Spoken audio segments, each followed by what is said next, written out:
Oh shit. Here we go again.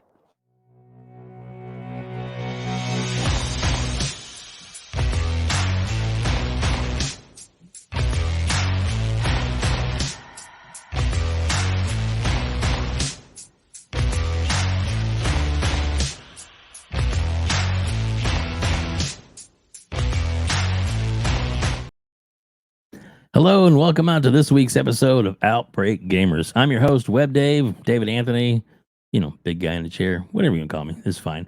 And I am very pleased to welcome in Dusty. Dusty, what's going on, buddy? Hey, what's going on, everybody? How you doing, WebDave? I'm doing great, man. I'm so glad that you're here. We've been talking for a little bit in the background. Finally worked out the time to get you on. And plus, I've seen you on a few other shows. That's what made me like, I need to interview this guy. I need to find out more about him. And I think you're good to go and up and comer in the community. And I want to make sure that more people know about you and check out your channel and what you're about. So we're going to kind of get into that today a little bit. So are you doing all right today? I'm doing good. It's a really good Saturday here at Mi Casa. The weather is good, sun's out. Tomorrow the we're gonna have the family over and all of our cousins and stuff and go swimming and it's gonna be good. So yeah, today feels great. I like it. That sounds awesome, man. That sounds like fun, actually. Yeah. Get a little bit of summertime in. Oh my gosh. Well, being from California, we're a little spoiled sometimes. But I'm not gonna lie, this year's weather has been really funny, and I know it's been, and I mean funny in a different context, and I know it's been that way for a lot of people, across the country. But yeah, California hasn't been as what people would expect it to be, this year. So, but right now it's been pretty good, but it has been really hot the last couple of days. So yeah. That's cool. That's cool. I know that that with your the location where you're at, I've got several friends that live actually in one in LA and one just right outside LA, and nice. And they're all the time. They're like, you need to come out and see us. Come on, see us. I got one that's in the business. He's a professional makeup artist, so he's as of right Well, now that's awesome. with the strike going on, they're not doing much. Awesome. So he's like, man, you should come out because we have nothing to do. We can take you out. We could go have a lot of fun together. Because usually he's on movie sets and stuff like that. So, which is actually kind of cool because I actually been to see him before at several locations where he's got me on movie sets and TV shows and stuff that he worked on. Nice. Yeah, it's just kind of sometimes you get little perks. But he was a childhood friend growing up, so. My dad is retired from Universal Studios, the backlot, the movie department side of it. And so if you ever visit Universal Studios and if you ever take the tram to go to the backlot and you see soundstage for The Voice, it's like a big black soundstage and it says The Voice in big red writing. My dad's office was or section of offices that he controlled was like to the right of that. And so when you were saying you've been on movie sets and whatnot, I remember a great memory of when I was oh man, how old was I? I had to be like 12, 13, maybe younger. Anyway, I have to double check my age because it all depends on when Jurassic Park 2 released.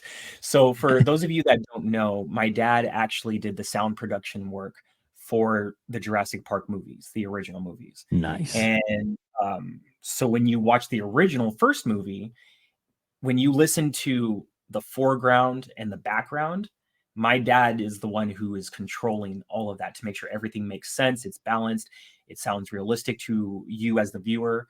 And yeah, it was just great work that he did, on the movies. And so one day I'm there with him on the back lot and he's like, you want to see something cool? And so we're walking for about 10 minutes and he takes me into another soundstage and he goes, look up. And I see a huge cliff, like the side of a mountain. Think of Jurassic Park 2, okay? So I'm looking at it and he goes, does this look familiar to you? And then I look to the left and I see the Mercedes trucks, the Jurassic Park Mercedes trucks. They were to the left. So I said, no way. This is the cliff that the double bus went off of in Jurassic Park 2. And my dad just started laughing. He was like, "Yep, yep." It was huge. Oh, It imagine. was huge. Yeah. So I imagine for you, being able to see stuff like that too is just it can almost feel like a once in a lifetime experience, because not everybody really gets to see things like that, and Exactly. That's awesome. I think that's awesome. More people should try to get their way into a backlot at least once, and those tours are amazing. Really, it's cool. It's big movie buff and stuff too. It's it's pretty funny. All right, cool. So let's kind of start things off with like, I kind of ask everybody this: what was like your first job you ever had?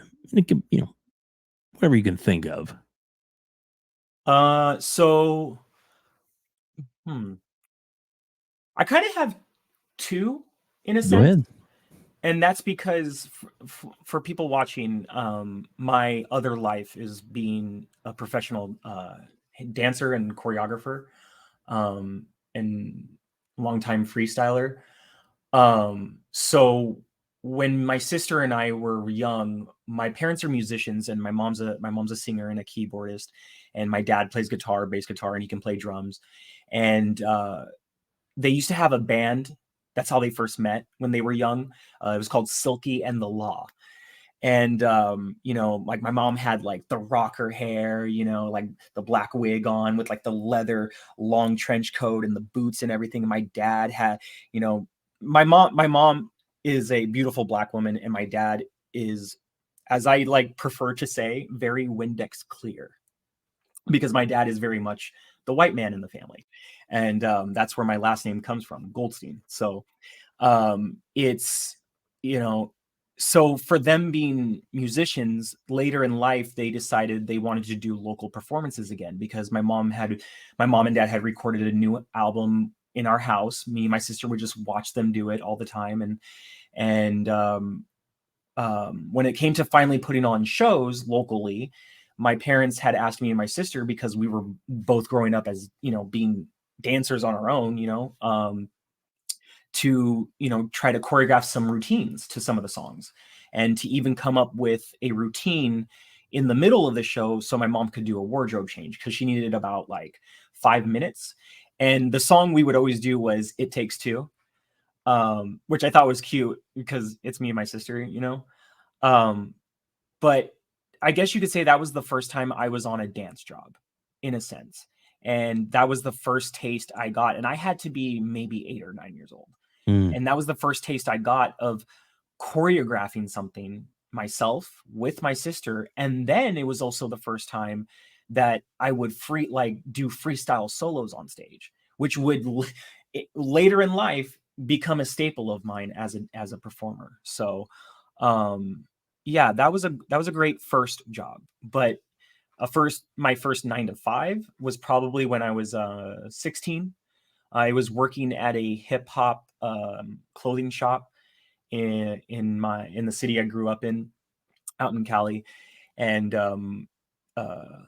sometimes they would put on like fashion shows in the parking lot and whatnot. It was very hip hop. Like, back in the day, if you were somebody who shopped at like Demo, Up Against the Wall, if you wore South Pole, Pele Pele, Mesquite, all of that, this was the type of shop you went to. So, it was like a competitor to those type of stores back in the day. So yeah, those are my first 2-ish jobs. That's cool. That's cool. Well, and that and the one with your sister, I mean, that obviously led into a nice little career for you. So, so I guess as you found out, that you enjoyed dancing. What was there like? Did you train professionally? Did you go to school for it? Did you just happen to apply for jobs? And how did it all come about to where you actually got to perform? Like, we'll show a clip here in a little bit too of you actually performing. So how did it get from practice to dancing with your sister to making a career? Tell me about that journey. So I'll try to break this down. It's cool and not too long, but so when I was about 3 or 4 years old, my sister, who is like 4.5 years older than me, would watch music videos because music videos was now the thing. I was born in 85, so that should give you an idea. I know I don't look it, but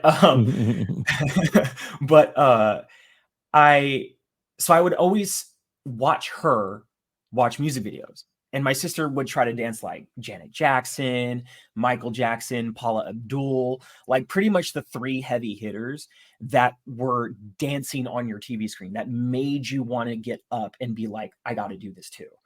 And so one day when I was 5 years old, I remember this like it was yesterday.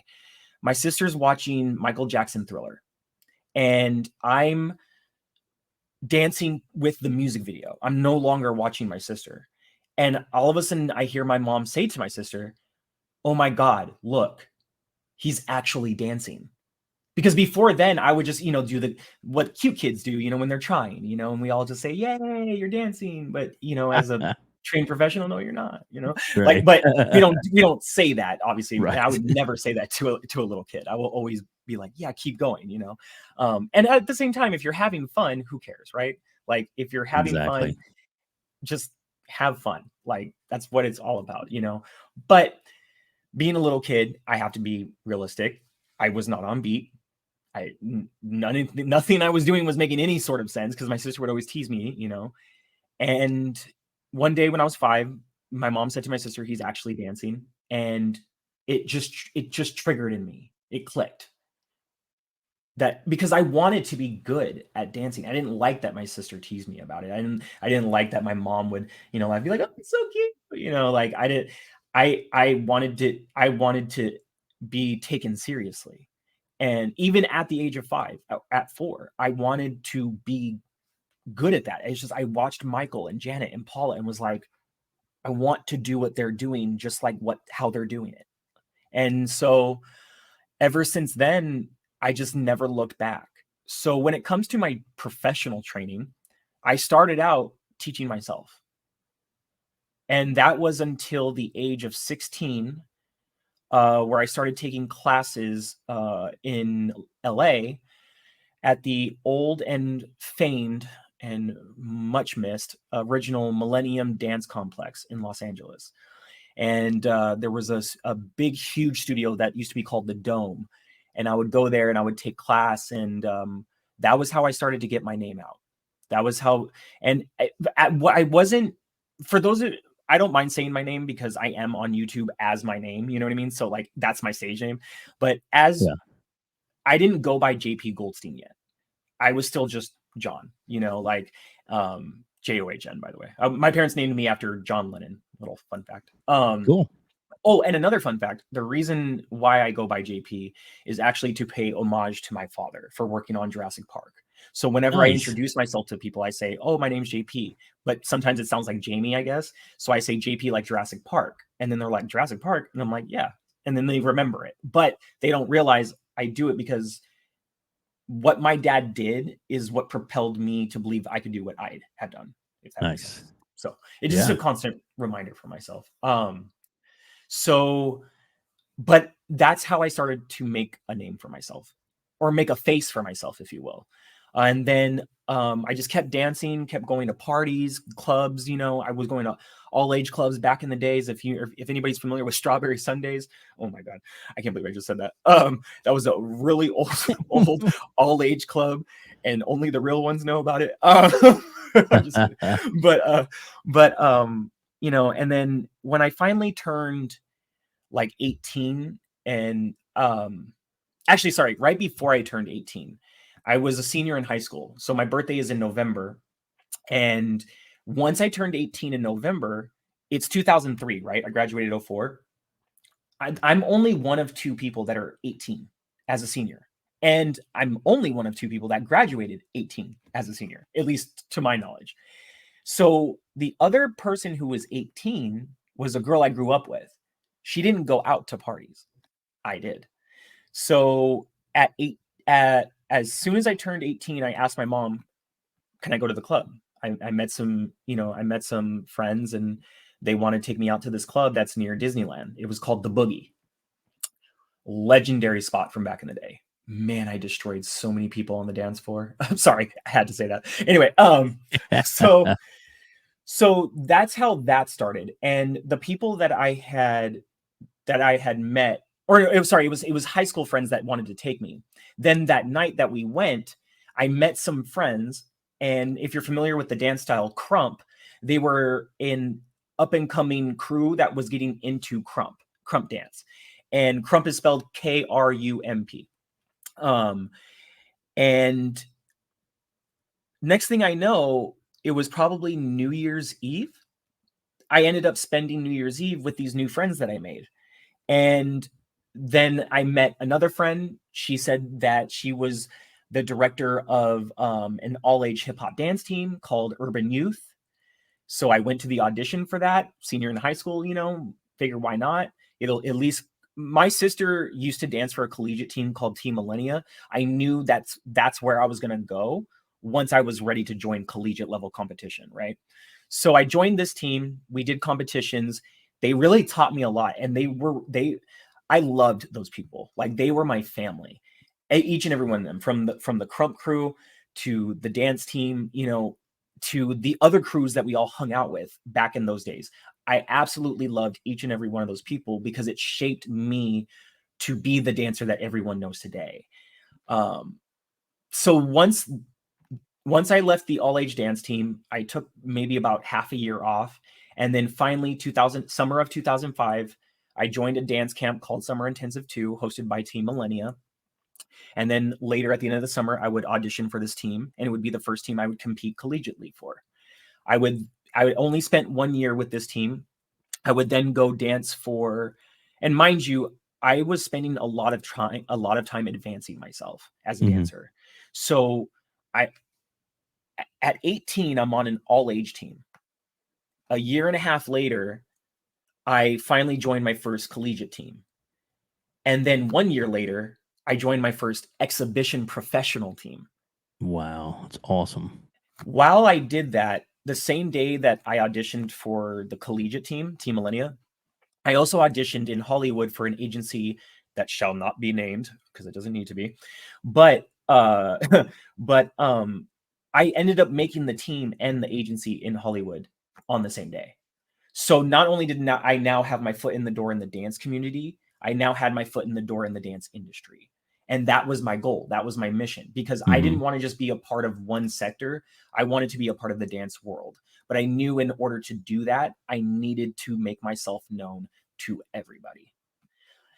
Then going from there, spent the next couple of years just dancing with many different people, getting invited to different projects, being able to work with so many talented minds in dance. And then in 2010, I was approached by my best friend, Myron, and he is in my opinion, the sole mind behind World of Dance. So for those of you that know about the TV show World of Dance on NBC, that was created from World of Dance Tour, which my crew and I used to be headliners for, Most Wanted crew. And he created World of Dance Tour. So he comes to me, or I need to backtrack a little bit. I'm sorry. I skipped something very vital. That's all right. So the next couple of years, I did all my training. I met people and da-da-da-da. But then I got to a point where I was like, I started teaching domestically, because I started teaching at like 18 to get to, understand how classes worked and just try to get better at it. I made some good like relationships. So then I realized I got to a point where I think I'm good enough to share my work with people outside of California, with people outside of Las Vegas, local US locations, you know what I mean? And I was just hoping and wishing and taking classes and this and that. And it was August of 2008. I walked into Millennium Dance Complex in LA right before this was like shortly before the studio was no longer in that location. And I walked in, and one of my really good friends, Jen Haley, she sees me and she goes,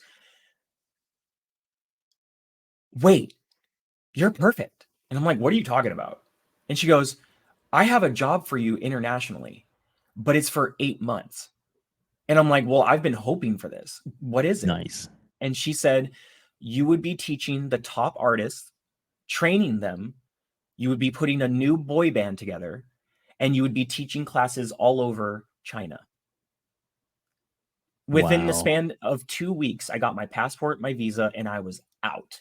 I was gone like Donkey Kong. Like I was out. I that was the opportunity I was looking for. And I'm glad I took it, because that really showed everyone that I can do this and that I deserve to be on this type of stage with the people that we all look up to. And if I made it, then I'm going to spread the fact that other people can do the same thing too. That's awesome. So that was 2008. Over the next 3 years, I spent a lot of time in and out working with different Chinese companies. I even became the US director of a Chinese company based out in Beijing by the name of, the former name is IDP, Infinity Dance Productions. I even have the tattoo on my arm. Cool. Yeah. And I have this tattoo as well. Sorry. It's in Chinese, and it's in Mandarin. It says Wu Sheng Ai, dance, life, love. Or Nice. one explanation is to dance in the sky forever. So they were my family too, you know, and it was a great experience. I was able to bring my friends over from LA to China, and we got to work on jobs together. I got to book different choreographers that I looked up to over here and bring them over there, but I'm the one who was directing that. And it was just like, it was just crazy. Like at that point, and this was like one of the last jobs I was doing in China. At that point, I had finally done everything a dancer could want to do in their life. Anything that a dancer could and would want to do, whether regular or professional. I was thankful enough to realize I had finally done that. But there was one thing left, and that was going home and being on US TV. And right before our last job, Myron calls me and he says, I have an idea for a team, for a crew. It's going to be 8 of the world's, well, at the time 7, but 8 of the world's most professional male dancers that are traveling working teachers. And to my surprise, I was like the second or the third one that he asked to be a part of this crew. Cool. And he didn't ask me because we were best friends. He asked me because he was recognizing that I was finally getting somewhere with what I was doing. And that crew would end up becoming Most Wanted. That was 2010, 11-ish. And yeah, here you go. And in 2010, we auditioned for America's Best Dance Crew. The video is actually online. I'll try to send you a link later just so you can look at it. But it's our audition piece from the first time we tried out. And everybody had like lost their minds because we didn't make the show. But the audition leaked, and I don't think it was supposed to. So it was like one of the most watched clips at that time for what was going on about ABDC. And people were livid. They just couldn't understand. So the next year, we decided not to go back, and they tried contacting us. And then finally in 2012, they asked us again, and we said, fine. And we thought the show was done, and we didn't know they were trying to make it come back. We thought season 6 was the last season. And they said, no, we have season 7 coming, season of the superstars. And we said, fine, we'll do it one more time. And this is the end result of what happened. And I'm the one in the back right now with the short hair. I'm, hashtag team light skin. But this was the greatest achievement of my career, I have to say. That's awesome. One reason being is, and shout out to Rihanna and hi ASAP Rocky, but the reason I'm saying Rihanna is because we had a Rihanna week and our song was Cockiness. And there's a section in Cockiness where I'm in the center and I do like this thing with my arms where I bring them forward. And the entire show for Rihanna week, Rihanna only really tweeted about, oh, this is Drake week right here. You're going to see me kind of like sea walk to the front a little bit. Yes, there was a time where sea walking was just a dance style. It didn't mean you had to be in a gang. I'm just saying. Okay. Come to Cali, we'll let you know what happens. There's a reason why you don't call it Crip Walk. You call it Sea Walk, because if you don't affiliate, you don't do the real one. You do the dance one. Exactly. So anyway, so my point is that she had only really tweeted about one crew and said that they did such a great job, right? But then she tweets me and she goes, JP of Most Wanted crew, that little move, my N-word, that was legit as fuck. Like, she was just going off, and my phone is just blowing up. Just blowing up. And I couldn't believe it. After we did the show, we had World of Dance Tour went to Hawaii. And while I was there, I get a message saying that Rihanna was having an open audition for her Diamonds World Tour. And everybody was like, everybody still remembered that she tweeted me. So they were like, you need to go to this. So so right after we performed, the next day I busted my ass back from Hawaii while everybody's still there. We were supposed to still be there for like 2 more days. I left Hawaii for Rihanna. She needs to feel special. Okay. So I come back, I get to the audition, and by God's grace, I made it all the way to the end. And this was a cattle call. For those of you that don't know, when you have an open audition in LA and it's a cattle call, every dancer from every agency is going. And so there had to, by the time I got to the parking lot, there was already maybe 500 dancers in the parking lot. Wow. And it's not a big parking lot. And I made it all the way to the end. And I was wearing my Most Wanted crew tank top. I waved to her. She looked over at her choreographer. She's like, that's him. That's him. And then after I did the routine and I did my freestyle, she runs up to me and she gives me a hug. And I was like, honestly, if I don't book your tour, it's fine. I really don't care. I just came here. I left Hawaii. I came here to see you because I just wanted to say hi to my sis and just thank you for the tweet that you put out. And she just gave me like the biggest hug. And we were just talking for like 3 minutes. And the 4 other dancers in the room were like, hell is happening right now? It was really funny. Oops. Now, unfortunately, they had some changes for how they wanted their dancers for that tour. So I did not get booked, but at least I can say though, if they did not make those changes, I would have been on the tour. And it would have been great. But just to be able to say hi to her, it was a great experience. Oh, imagine. So that was ABDC and all that, meeting Rihanna and all that. By the way, we got top 3 on ABDC. If anybody's wondering, we made it all the way to the end. Very cool. And then ever since then, like I just have been focusing on family, life, just trying to make myself better. Oh, this is the Rihanna week. Sorry. That's so cool. I'm in the trench coat in the front on the right. I just like the short hair. So you'll see me come to the center without my jacket. And that's this moment right here. This is what made her tweet. And I don't know why. To be honest with you, I was like, I mean, yeah, it's explosive, especially if you can hear it with the music. It's an explosive moment because you don't expect it to happen. But I was so flabbergasted and dumbfounded because I was like, really? Oh, and this is our LMFAO week. Oh my God. We're going to be in our skivvies soon. Don't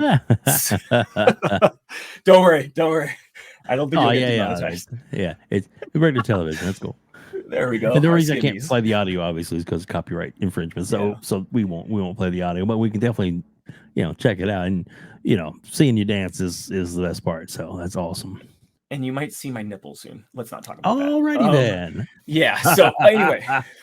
Oh God. Because the arm thing, we use it as like a weight thing right here. Yeah.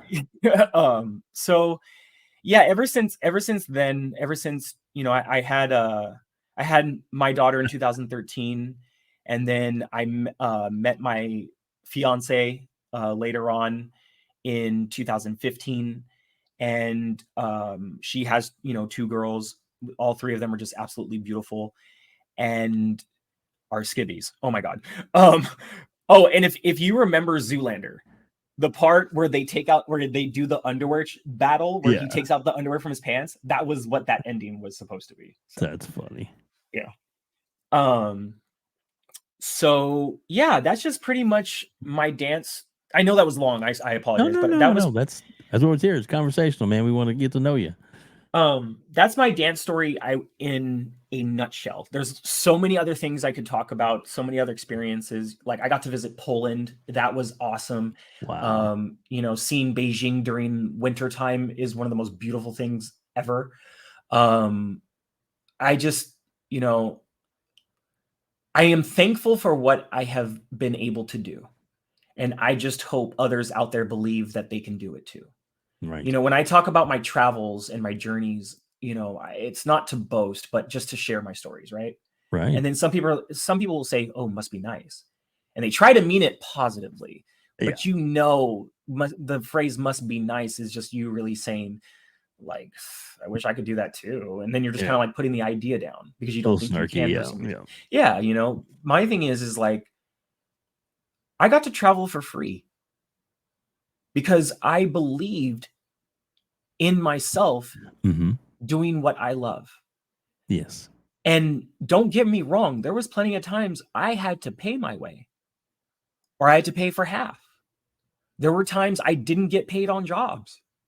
It was a free flight. I got to teach class. I had no money going home. Mm. You know what I mean? I've had jobs cancel on me at the last second and I canceled on another job, so I lost out on like 2K Wow. just for teaching 2 classes. Mm-hmm. So, you know, the life, it was beautiful, but it wasn't perfect. It wasn't always beautiful, but I wouldn't trade any of it for the entire freaking world. Because as I tell anybody, once a dancer, always a dancer. It doesn't matter. You Nice. know, one of the things that I wrote on Facebook years ago that went viral, and I didn't even expect it to, was that in itself. I said to people, because I started having this conversation with my friends where, you know, people are finally out of college and, you know, people are starting to get their careers, and dance was just something they did in college. But for a lot of us other dancers, dance is life. And now it's gotten to the point, you know, where I see some people from back in the day and they're like, you know, what you said back then on Facebook is true. It doesn't matter if you're not taking class anymore, you're not on a team anymore, you're not going to the club or sessions or whatever. Once a dancer, always a dancer. You're going to hear the music differently from everyone else around you. You're going to see the music differently from everyone else around you. You're going to dance to it different from everyone else around you. And that is special. That's your superpower. Mm-hmm. And I believe anyone that has a power, you know, similar, same thing. Mm-hmm. Once of that, always of that. You know, and you should believe that and run with it. So, you know, dance will never leave me. I still dance now. I'm 37 years old. I'll be 38 in November, and dance has never stopped. Keeps you healthy. And when people ask me, they're like, "How do you stay looking so young?" And I said, 2 things. This completes the holy grail: really good face wash and plenty of dancing. There you go. That is the secret. That is the secret. Well, Dusty, thanks for sharing that. That is awesome for you to do that. Greatly appreciate that. Thank you for And giving then, me like I the said, time. it lets everybody kind of know a little bit about your background. Let's get this into I guess, like, what was your first gaming experience, and then how did you get into gaming? Because that's kind of different for all of us. Yeah, exactly. So now getting away from all that, getting into gaming, the first experience was Duck Hunt. Yeah, Loved it. Yeah. me and my sister would go back and forth. Man, did I ever suck at first. Oh my God. Oh, geez. And I always bring this game up, and I feel like I'm the only one who remembers this game. I think from the NES or Super NES. I can't remember. Probably NES. But Tiger Heli. And yeah, okay, you please tell me you know this game. Yeah, yeah. I feel so alone when I mention Tiger Heli, because and the reason why I hold on to that game so much is because the Teenage Mutant Ninja Turtles game that came out at around the same time, they had very similar, like they were both obviously top down, you know what I mean, like the way that they were made and whatnot, but they're how can I say this? The Land Under You, it looked very similar to each other. So I always loved playing both, going back and forth between both of them. But man, Tiger Heli was my shit. I loved Tiger Heli. Oh my god. I even put it on Twitter the other day. I used to play oh my god, why did I just forget? Where's my phone? Hold on, let me get the That's cool. picture. Yeah, because who was it? Silent Cypher was mentioning, it was Silent Cypher or somebody else was mentioning floppy disks. And so then I started thinking back to myself, I was like, damn. Oh, Treasure Mountain. There we go. Oh my god. Here's a little Tiger Heli for you. Oh. Yep. Oh my god. Can we just watch this for a second? Like the Sure. nostalgia is just so huge right now. I loved this game. I just thought it was so fun. And it's the same premise of like Xevious, which was an Namco game, which is basically almost exactly like this, except it was shooting down spaceships and stuff that were coming at you and stuff, and it was and blowing up bunkers and stuff. So it was same kind of premise, and played the hell out of these kind of games. Yeah, loved them, loved them. But yeah. Just wanted to give a reference there for everybody that didn't know. Yeah. Okay. Let me see. I believe it's Treasure Mountain, and it was on floppy, and it was on PC, or personal computer back then. Yeah. And I remember playing it right before AOL version 1 came out. Yeah. I just dated myself so much. Oh, that's all right. I do that every day. So that was probably the first. Those were the first inklings of gaming for me. Yeah. Very cool. Very cool. So I guess as you obviously you're into modern gaming as well, the current gaming scene, as it were, and then so I mean, and you're passionate for gaming, which is good, a lot of fun, and like I said, you've been on you're in the a lot of chat rooms, plus you've been on several shows, and then you decided, I want to do my own channel. So how did that come about? And because I know you're just kind of getting started, which we're going to promote that as well, today too, because it's fun listening to you guys talk. So how did it come about? So my channel, the Dusty Uno, has been around for a while, actually, for what feels like a long time. At first, it started out as a secondary dance channel, and then I was like, I started to get into gaming, so I was like, I have my original dance channel, so let me make this about gaming then, or make it to my gamer tag name, and then we'll try something different. I really don't know at what point like I reached 500 subscribers. I really don't, because I don't remember. My head was down and I was just streaming. I was back when I was first live streaming. I was going off of my first generation iPad Pro 9.7 inch. God, that thing is small. And I was using Omelette Arcade to live stream out to YouTube and whatnot, because Omelette Arcade, the app on iPad can mirror your screen out into a broadcast. So I was doing that at first, and then I finally got an Xbox One S and whatnot. So I started doing that a little bit. My dad gave me his old Mac Pro Tower, which I still have. Actually, I'm gonna work on that soon. And then I just stopped. I had a few ideas for different podcasts over time. I had a wrestling podcast because I do watch WWE and AEW and NXT and all of that, and JPW and whatnot. And then I tried doing a podcast for I think the Dusty Uno channel at one point was a podcast channel for like movie news. And then, that I was doing that for a little bit. And then I just kept realizing that the easiest thing for me to do and the most consistent thing for me to do was gaming. And then recently I created another channel which I'm not going to mention because I don't want to confuse people, because they don't need to go to that channel right now since I moved everything back to my personal channel. But I had started a podcast channel because I was ready to finally get back into this. And this was a few months ago. And I've been thinking about this for like a year. What is it going to be called? What do I want it to be about? What is it going to look like? Am I ready? You know, all of that. And so I finally felt ready, started making the logos and everything and whatnot. And then I just realized, you know what? Let me bring this back to my personal channel, because I had received a message that I qualified for memberships. And I was like, okay, I feel like that channel's dead, but it has potential.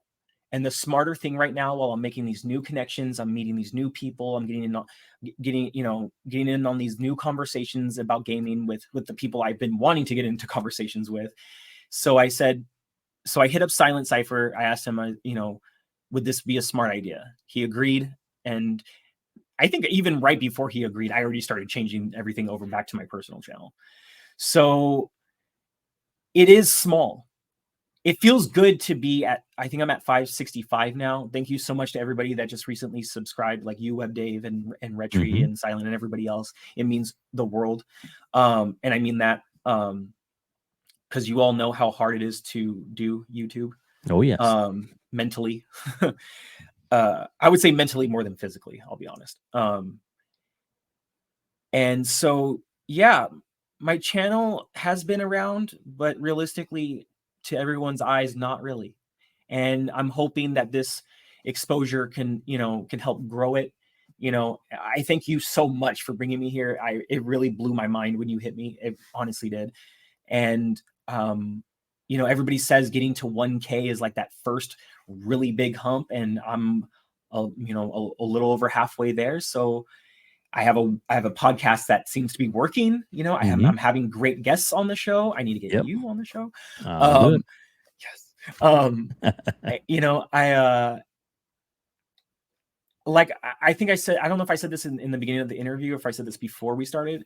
I just finally feel like I'm starting to do something right with gaming content. Yeah. And so I'm taking it slow. I'm not trying to overdo anything as far as the channel and this and that. Just stick to what's working. And then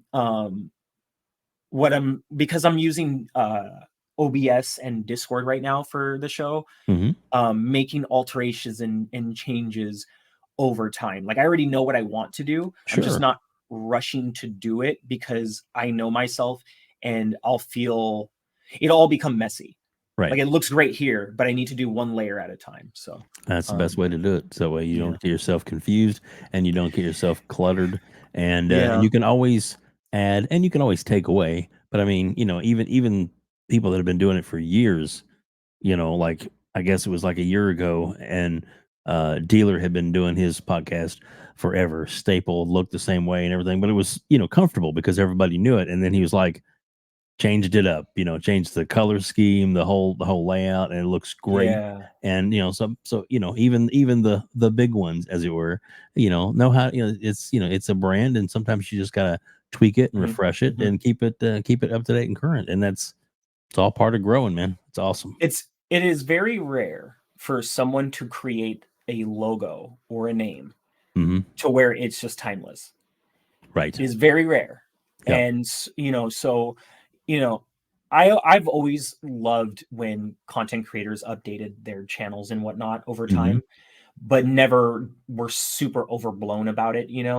I have one friend who kind of changes his channel up one too many times, but in his defense, he's now finally found like what's working.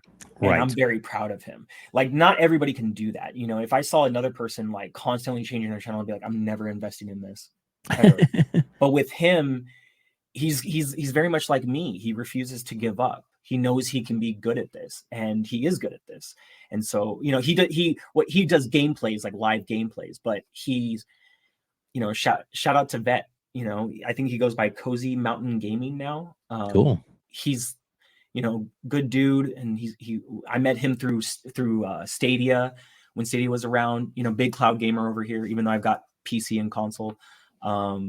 So yeah, I just like, it never bothered me watching him do it, because every time he made a change, I felt like his show got better and better and better. Mm-hmm. So now I feel like he's finally reached a point where I think he's going to stick with what he has now, and I'm proud of him. So yeah, That's awesome. That's awesome. Yeah, man.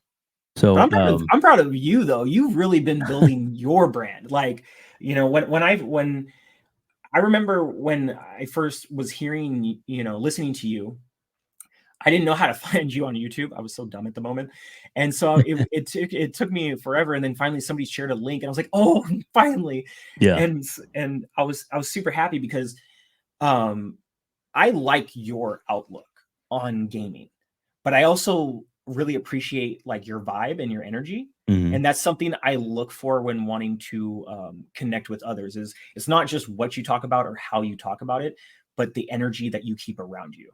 Yeah. And I can feel that even if it's just through the camera, you know what I'm saying? So like you and Boom, like I love you guys. Like you guys are so dope to me. I think you guys are awesome, Thanks, man. Chaosante, Infinite Umbra, Yeah. love them guys. I think they're freaking awesome. Like I sound like a fanboy right now, but I don't care. That's okay. This is how I felt coming up as a dancer. I loved these teachers, but then I finally got to get to know them and work beside them. Yeah. So then that type of love became camaraderie. You know what I Yeah. mean? So now if anything, I feel like I'm mimicking how I came up in the dance world, in the gaming industry right now. Sure. Why not? And I don't know. But yeah, I love all you guys. Red Tree, Silent, C Money and his family. Who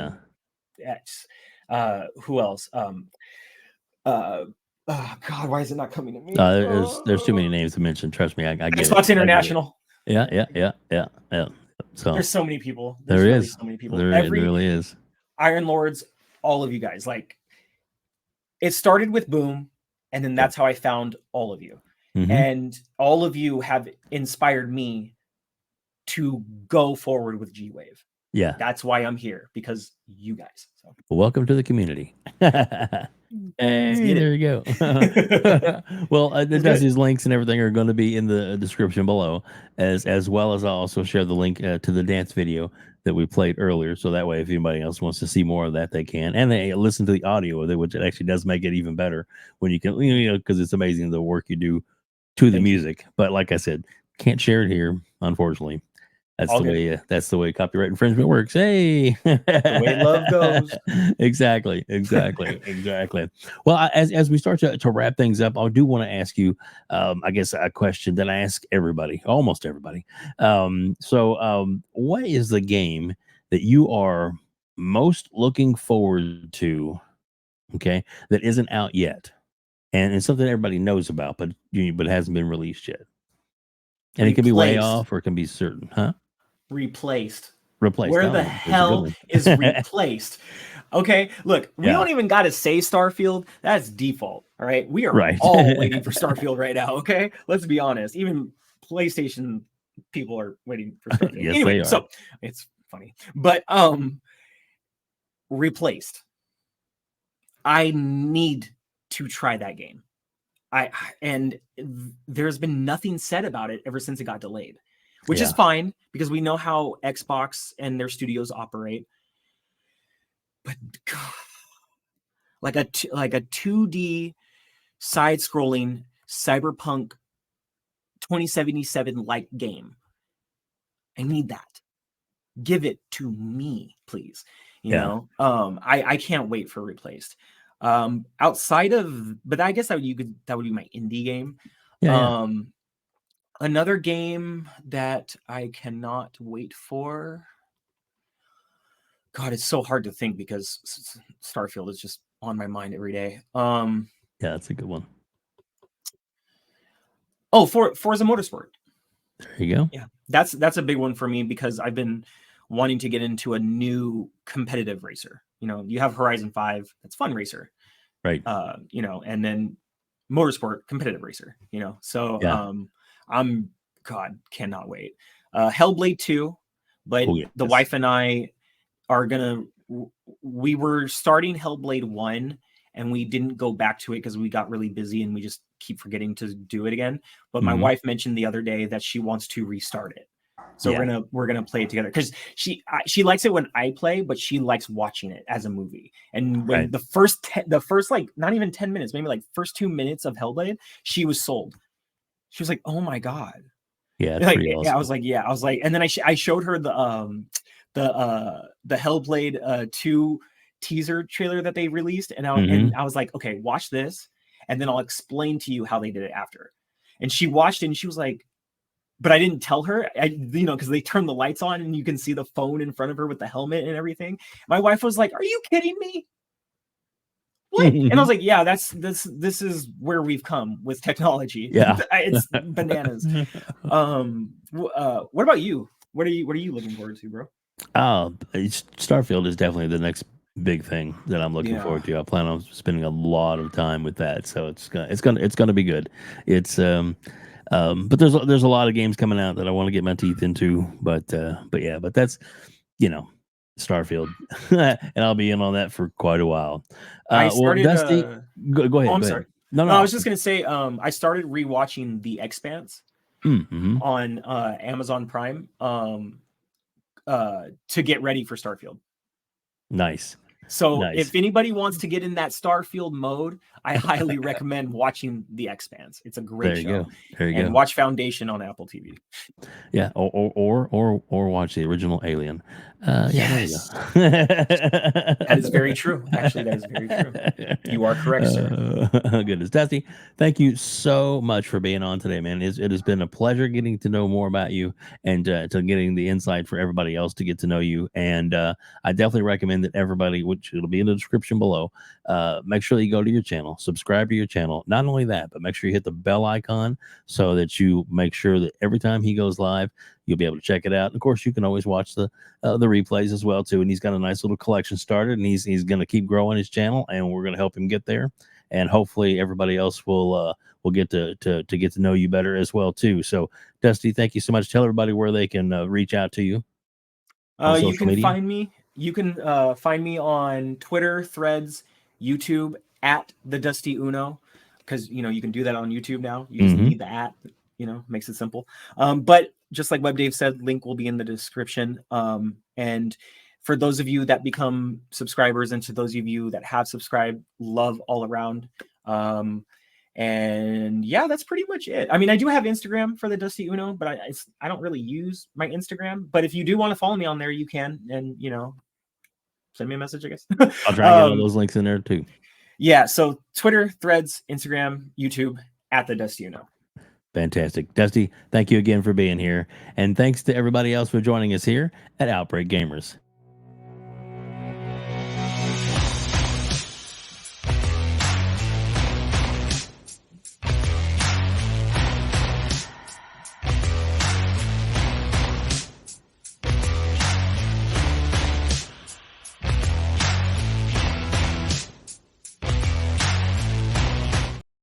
Game over.